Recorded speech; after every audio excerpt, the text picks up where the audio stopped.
got a question down the front. Thanks very much to the Wheeler Centre for another great evening. David, in the last 12 months or so, I've actually spoken with you at a public meeting. I've spoken with Tim Flannery. I've spoken with Clive Hamilton.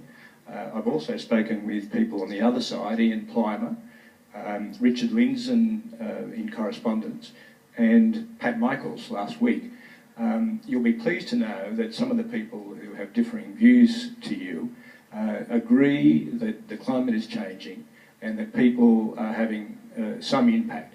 They disagree with you on the extent to which humans are doing it. Can I just ask you whether you think that Ian, Richard and Pat are reasonable spokespeople? And if you can bear with me, just a couple of comments that I've made for the other people. Amanda referred to the social change movement. Are those the people that we saw in the Q&A show the other night? Are they the social change movement? Also, Michael quoted Tim Flannery. Now, Tim predicted that the rivers weren't going to fill and the dams weren't going to fill. I looked at the figures tonight. Melbourne's 72% and Brisbane is 91%. So Flannery didn't get that right. He also predicted that the hot rocks technology was very simple and that was going to work fine. The geodynamics company paid off $90 million not too long ago. So that prediction didn't turn out the way he suggested.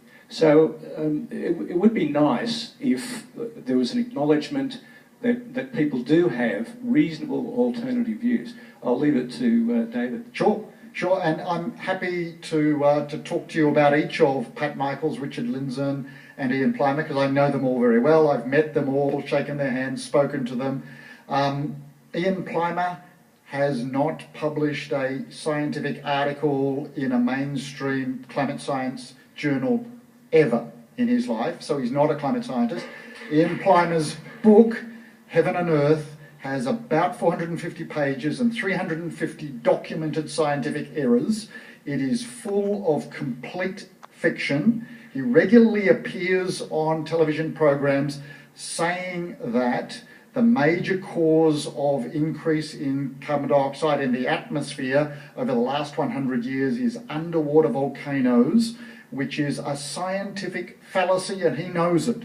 So when you're talking about errors, Ian Plimer would be grateful. I would be grateful if he would admit that, rather than then reprinting those errors, having knowingly printed them in Heaven and Earth, to then print them again in his next book, 101 Ways to Get Evicted from School, which is another book on climate change errors that he has promulgated. Now, Richard Lindzen's also an interesting person. He does publish in peer-reviewed climate journals, and he has a number of interesting, sort of theories about climate sensitivity. He says that humans are causing climate change, as does Pat Michaels, and as you said, but his estimates of future changes are much, much smaller than most other scientists, almost all other scientists. His estimates are below the lowest estimates of 97% of other published peer-reviewed scientists. Yes, they are credible scientists, they publish in peer-reviewed journals, but Richard Lindzen's theory on this iris mechanism, the way that clouds influence climate, has been rebutted over and over again. I could point out lots of other errors, including the errors that Pat Michaels has made in the past. All scientists' data is made available, can be rebutted, is assessed in peer-reviewed literature. So, David, rather than get going further to the specific examples, let's pivot out more widely. Sure. Why, in the discourse around climate change, is there this thing where there are people, scientists and others, who will not be persuaded by the contrary argument? Why is that, and why does that dominate so much of the discourse in an Australian context? Look, there's no simple answer to that. I don't know why Ian Plimer, Richard Lindzen or Pat Michaels have their views. There's a whole range of, people, scientists and individuals. You know, all I can say is that 97% of publishing scientists who are, you know, in the climate change area agree that human activity is the major cause of global warming, agree that the warming is, you know, occurring at present, and yet the media and a number of outlets and blogs continue to promote misinformation that even, you know, television, newspapers and whatever seek to present a so-called balanced perspective where they have a, you know, an article or a discussion on a point, one climate scientist and then one climate skeptic or one denier, and therefore Ian Plimer gets greater representation than many of the climate scientists because the dominant view of climate scientists is not represented adequately in the media. Our Federal Attorney General frames this as, he described it as medieval, suggesting that the idea that you don't continue to have a debate is somehow anti-intellectualism, whereas I know your argument and the contrary argument would be that it's inherent in intellectualism to weigh up the evidence as given, listen to the experts, and a percentage like 97%, which I'm sure our friend in the front row might dispute, but you know, that's reason enough to move on. Are we having the wrong argument? Should we be instead talking about how we should be living our life, the kind of the individual choices, the corporate choices, the political choices that we should be making regardless of who wins this argument? So that depends a lot on the ideological perspective of the individual that you're talking with, because if you talk about life, and I know, having had this discussion with Richard Lindzen and Pat Michaels, their view of life is they should be doing what they want in terms of individual freedoms to maximise the benefit to their free will, the free will and opportunities for American capitalist society, and that will benefit the rest of the world. So that ideological perspective also influences how they do their science. We've already won. There is no debate. It's like speculating about, is the world flat?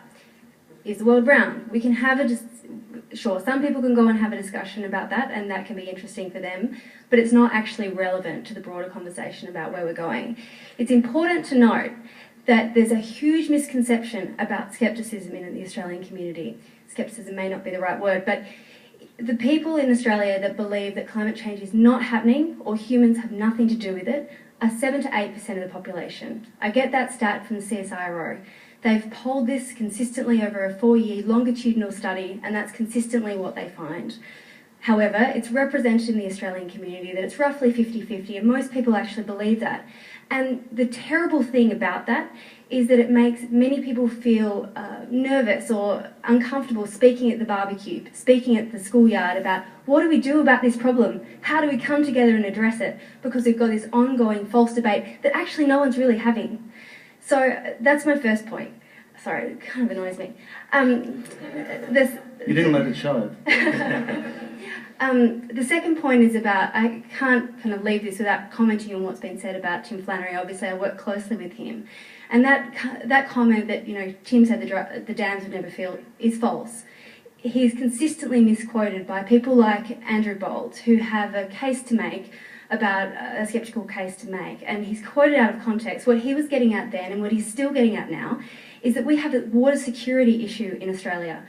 The southeast of Australia and the southwest corner of Australia is experiencing a long-term drying trend. This means that we need to be very prudent about how we plan for our water risk. He was talking about that during the millennial drought and looking at the graph, which was pretty dire, if you remember at the time, of how water resources were declining in both Melbourne, Sydney and some other cities. So he's been talking about the same thing, and he'll continue to be talking about the same thing. What it shows is that quote comes up over and over again, quoting one media interview he did in, I think it was 2005, shows a bit of desperation, I think, about trying to claw what is anything that can undermine people's credibility in this space. And credibility is what you have as a scientist. That's how you can go out and be a trusted individual to put the science forward. And I think it's really problematic that attack has been made on Tim consistently. I'd like to just